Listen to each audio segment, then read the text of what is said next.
Hello, I'm glad you're here. I'm NatsMan, and I'm reading the Bible from the beginning to the end, from Genesis to Revelations.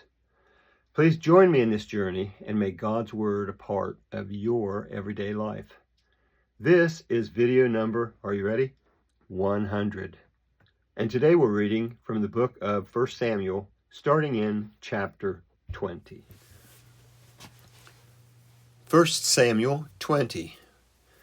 David fled from Naioth in Ramah and came and said to Jonathan, "What have I done? What is my iniquity?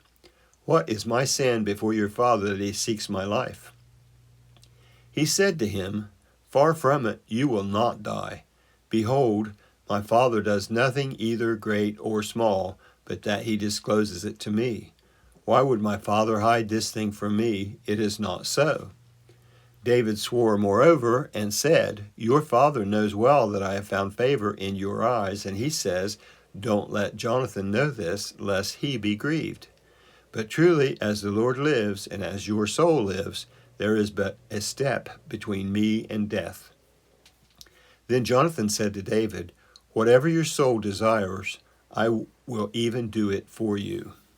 David said to Jonathan, "Behold, tomorrow is the new moon, and I should not fail to dine with the king. But let me go, that I may hide myself in the field till the third day at evening. If your father misses me at all, then say, 'David earnestly asked leave of me, that I might run to Bethlehem, his city, for it is the yearly sacrifice there for all the family.' If he says, 'It is well, your servant shall have peace,' but if he is angry, then know that evil is determined by him.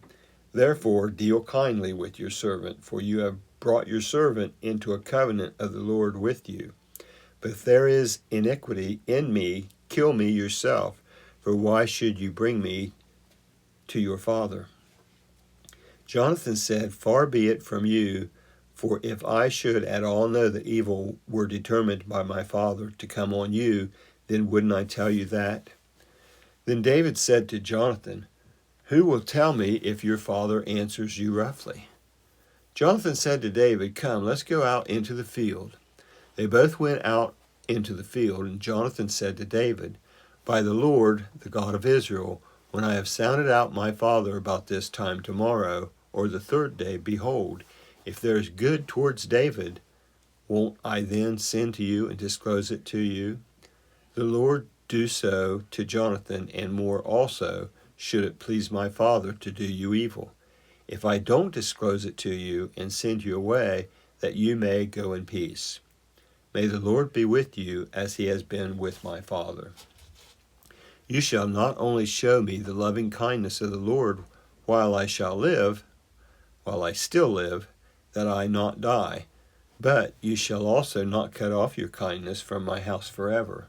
No, not when the Lord has cut off every one of the enemies of David from the surface of the earth." So Jonathan made a covenant with David's house, saying, "The Lord will require it at the hand of David's enemies." Jonathan caused David to swear again for the love that he had for him, for he loved him as he loved his own soul. Then Jonathan said to him, "Tomorrow is the new moon, and you will be missed because your seat will be empty. When you have stayed 3 days, go down quickly and come to the place where you hid yourself when this started, and remain by the stone Ezel. I will shoot 3 arrows on its side as though I shot at a mark. Behold, I will send the boy, saying, 'Go find the arrows.' If I tell the boy, 'Behold, the arrows are on this side of you,' take them, then come, for there is peace to you and no danger, as the Lord lives. But if I say this to the boy, 'Behold, the arrows are beyond you,' then go your way, for the Lord has sent you away. Concerning the matter which you and I have spoken of, behold, the Lord is between you and me forever." So David hid himself in the field, and when the new moon had come, the king sat himself down to eat food. The king sat on his seat as at other times, even on the seat by the wall, and Jonathan stood up, and Abner sat by Saul's side, but David's place was empty. Nevertheless, Saul didn't say anything that day, for he thought, something has happened to him. He is not clean. Surely he is not clean. On the next day, after the new moon, the second day, David's place was empty. Saul said to Jonathan his son, "Why didn't the son of Jesse come to eat, either yesterday or today?" Jonathan answered Saul, "David earnestly asked permission of me to go to Bethlehem. He said, 'Please let me go, for our family has a sacrifice in the city. My brother has commanded me to go there. Now, if I have found favor in your eyes, please let me go away and see my brothers.' Therefore he has not come to the king's table." Then Saul's anger burnt against Jonathan, and he said to him, "You, son of a perverse, rebellious woman, don't I know that you have chosen the son of Jesse to your own shame and to the shame of your mother's nakedness? For as long as the son of Jesse lives on the earth, you will not be established, nor will your kingdom. Therefore now send and bring him to me, for he shall surely die." Jonathan answered Saul his father and said to him, "Why should he be put to death? What has he done?" Saul cast his spear at him to strike him, but Jonathan knew that his father was determined to put David to death. So Jonathan arose from the table in fierce anger and ate no food the second day of the month, for he was grieved for David because his father had treated him shamefully. In the morning, Jonathan went out into the field at the time appointed with David and a little boy with him. He said to his boy, "Run, find now the arrows which I shoot." As the boy ran, he shot an arrow beyond him. When the boy had come to the place of the arrow which Jonathan had shot, Jonathan cried after the boy and said, "Isn't the arrow beyond you?" Jonathan cried after the boy, "Go fast, hurry, don't delay." Jonathan's boy gathered up the arrows and came to his master. But the boy didn't know anything. Only Jonathan and David knew the matter. Jonathan gave his weapons to the boy and said to him, "Go, carry them to the city." As soon as the boy was gone, David arose out of the south and fell on his face to the ground and bowed himself 3 times.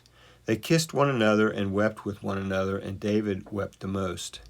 Jonathan said to David, "Go in peace, because we have both sworn in the Lord's name, saying, 'The Lord is between me and you, and between my offspring and your offspring forever.'" He arose and departed, and Jonathan went into the city. That was 1 Samuel 20. This is 21. Then David came to Nob, to Ahimelech the priest. Ahimelech came to meet David trembling and said to him, "Why are you alone and no man with you?" David said to Ahimelech the priest, "The king has commanded me to do something and has said to me, 'Let no one know anything about the business about which I send you and what I have commanded you.' I have sent the young men to a certain place. Now, therefore, what is under your hand? Please give me 5 loaves of bread in my hand, or whatever is available." The priest answered David and said, "I have no common bread, but there is holy bread, if only the young men have kept themselves from women." David answered the priest and said to him, "Truly, women have been kept from us as usual these 3 days. When I came out, the vessels of the young men were holy, though it was only a common journey. How much more then today shall their vessels be holy?" So the priests gave him holy bread, for there was no bread there but the showbread that was taken from before the Lord, to be replaced with hot bread in the day when it was taken away. Now a certain man of the servants of Saul was there that day, detained before the Lord, and his name was Doeg the Edomite, the best of the herdsmen who belonged to Saul. David said to Ahimelech, "Isn't there here under your hand spear or sword? For I haven't brought my sword or my weapons with me, because the king's business required haste." The priest said, "Behold, the sword of Goliath the Philistine, whom you killed in the valley of Elah, is here, wrapped in a cloth behind the ephod. If you would like to take that, take it, for there is no one other except that here." David said, "There is none like that. Give it to me." David arose and fled that day for fear of Saul, and went to Achish, the king of Gath. The servants of Achish said to him, "Isn't this David, the king of the land? Didn't they sing to one another about him in dances, saying, 'Saul has slain his thousands, and David his 10,000s'?" David laid up these words in his heart and was very afraid of Achish, the king of Gath. He changed his behavior before them and pretended to be insane in their hands, and scribbled on the doors of the gate and let his spittle fall down on his beard. Then Achish said to his servants, "Look, you see the man is insane. Why then have you brought him to me? Do I lack madmen that you have brought this fellow to play the madman in my presence? Shouldn't this fellow come into my house?" That was Samuel 21 and the end of this video. That was the book of 1 Samuel, chapters 20 and 21 on video number 100. I'd like to thank you for joining me in this project, this endeavor to read the entire Bible. I hope you enjoyed listening to it as much as I enjoyed reading it. Please feel free to comment if you'd like, and also please subscribe and give this a thumbs up if you enjoyed it. If this is your first visit to NatsMan Reads the Bible, I leave a link in the description below to the intro video that explains what we're working to accomplish here. I hope you come back for the next video, and until then, thank you. I hope you have a blessed day. I'm NatsMan, and I'm out.